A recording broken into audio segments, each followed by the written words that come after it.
మిత్రులు పాత్ర గారు, మరి రాము గారు అందరూ ఉన్నారు, మన శ్రీనివాస్ గారు అందరూ ఉన్నారు.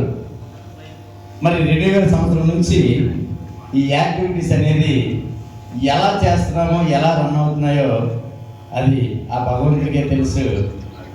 నా వెనకాల ఉన్న కొంతమంది మాత్రమే తెలుసు. కానీ ఏ రోజు కూడా ఆ యొక్క యాక్టివిటీస్ అక్కడ ఆగలేదు.